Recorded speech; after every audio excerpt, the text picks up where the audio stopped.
બોલો સદગુરુ મહારાજની જય. આપણી નિરાત જ્ઞાનધારા ચેનલમાં સર્વ હરિભક્તોનું સર્વનું સ્વાગત છે. મારું નામ છે રાજુભાઈ ગોયલ. મારા ગુરુજીનું નામ છે પરિણરામ મહારાજ. આપણે જે જ રીતે હું તમને સંતોના દર્શન કરાવું છું, અને આજ આપણે બગદાણા સાઈડ આવ્યા છીએ, અને આપણે એક મહાત્માને અહીંયા કુટીરમાં ચા પાણી પીનો આરામ કરીએ, અને પછી એમને પૂછ્યું કે આપનું નામ, આપણા ગુરુજીનું નામ, અને પછી જે કાંઈ તમે સમાજ સંદેશો દેવા માંગતા હોય, સત્સંગ રૂપી, જ્ઞાન રૂપી, વૈરાગ, જે તમને યોગ લાગે એવો સત્સંગ કરાવો, સત્સંગની વાત કરો. બોલો સદગુરુ મહારાજ.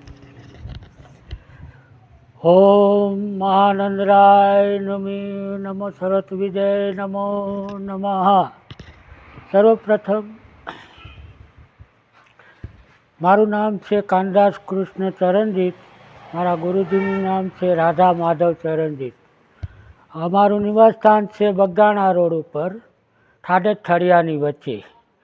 આજ છે અમારે आश्रमने कम से कम हमारा गुरु महाराज 40 वर्ष से विराजमान थे. हमारे गुरु महाराज ने शरीर छोड़ा और हमने उसका भंडारा किया, और उसको अब 12 साल हो गए. इसके बाद हम गादी पे आए और संभाल रहे समाज सेवा, साधु सेवा, पब्लिक सेवा. जे भगवान हमारा से सेवा कराते वो हम तन मन धन से सेवा करते हैं. तो आप बोले सत्संग, जीव क्या है, शिव क्या है, आत्म क्या है, राम कौन है? तो हम तो कहे जीव से, शिव से, आत्म से, राम से, पर वो के बात करे परमात्मा છે. પણ આદિ અનાદિથી આપણે શૂન્યમાં શિવજી શિવ પુરાણમાં લઈ છે, એમાં આવે છે કે પેલે શૂન્ય હતું, જળ બંબાકાર, જળ જ હતું. જળમાંથી જીવ પ્રગટ થયો, ચેતન થયો. પછી જીવે ભ્રમણ કર્યું. ભ્રમણ કરતાં કરતાં જીવને ભાષા આવી. પછી એની જ ભાષા બોલી કે હું કોણ? એટલે એની જ વાણી સામેથી બોલી કે તું રામ. એમ કરતાં કરતાં જીવે ભ્રમણ કરતાં કરતાં એને નામ દેવામાં આવ્યું. પછી જીવે જેમ ભ્રમણ કર્યું એમાંથી શક્તિ ઉત્પન્ન થઈ. પછી શક્તિએ 3 પુરુષ પ્રગટ કર્યા. 3 પુરુષ પ્રગટ કર્યા. બ્રહ્મા વિષ્ણુ મહેશના પુતળા બનાવ્યા. પછી જે જીવ થયો, જીવ 3 પુતળામાં પ્રવેશ કર્યો, એટલે 3 પુતળા પ્રગટ થયા. બ્રહ્મા વિષ્ણુ મહેશ સજીવન થયા. પછી માતા શક્તિએ કીધું કે બ્રહ્માજીને કે આપ મારી સાથે વિવાહ કરો. એટલે બ્રહ્માજી બોલ્યા કે આપ તો અમને પ્રગટ કરનાર, આજ અમને बनावनार हमारी माँ तो हम कैसे विवाह થાય? એટલે माँ काली ने क्रोधी होकर भस्म कर दिया ब्रह्मा जी को. बाद में विष्णु भगवान को बोला माता ने कि आप मेरे साथ विवाह करो. तो क्या ब्रह्मा जी की तरफ विष्णु जी बोले कि आप हमारी माँ हो, हम ऐसे कैसे करें आपसे साथ विवाह? એટલે विष्णु जी को भी भस्म कर दिया माँ काली ने. फिर महादेव का वारा आया. महादेव को बोले आप हमारे साथ विवाह करो. महादेव कहे माँ काली हम आपसे विवाह करेंगे, एक शर्त है हमारी. क्या? कि जब तुम दक्ष नामનો બ્રાહ્મણ રાજ થાપશે ત્યારે તમે યજ્ઞમાં કાલી હોમાશો ત્યારે પારતી રહેશો, પારતી, ત્યારે હું તમારી સાથે વિવાહ કરીશ.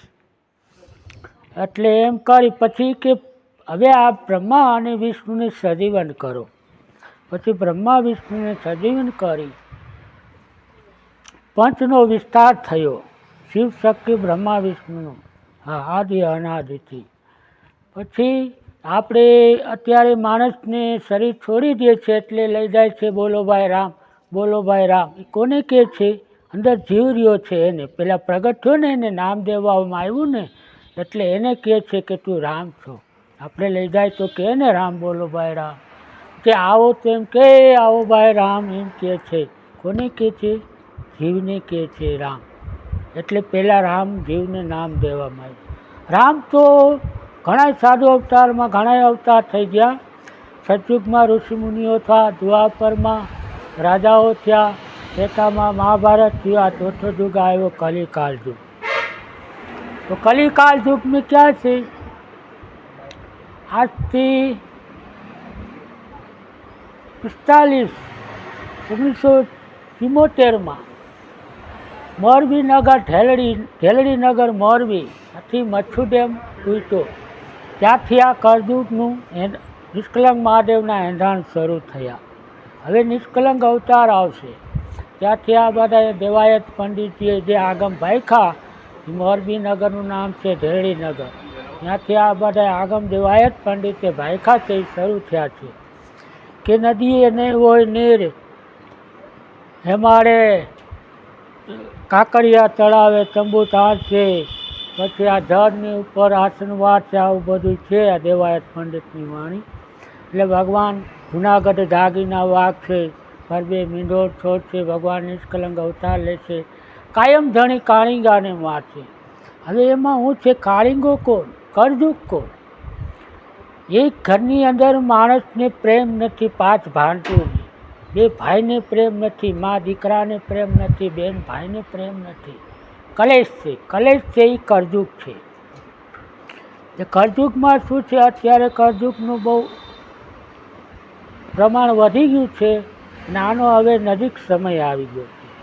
કર અને જો એટલે કળયુગ. ત્યાં કળયુગ હાલે છે, ચોથો યુગ. એ ચોથા યુગમાં હવે માણસને અત્યારે તમે જો માણસ નિષ્કલંક અવતાર કેમ કરતો હતો ભગવાન છે. હું આને તમને આ ટાપલી અડાડી એટલે તમે એમ કહેશો કે કાના બાપુએ ટાપલી મારી.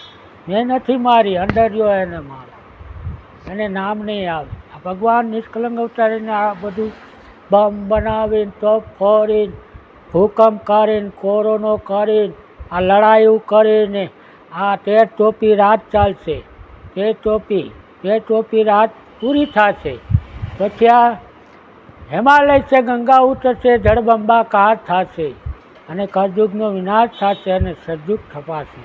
12 ગાંવ ઉપર એક સાધુ રહેશે, એંધાણ છે, સત્ય છે.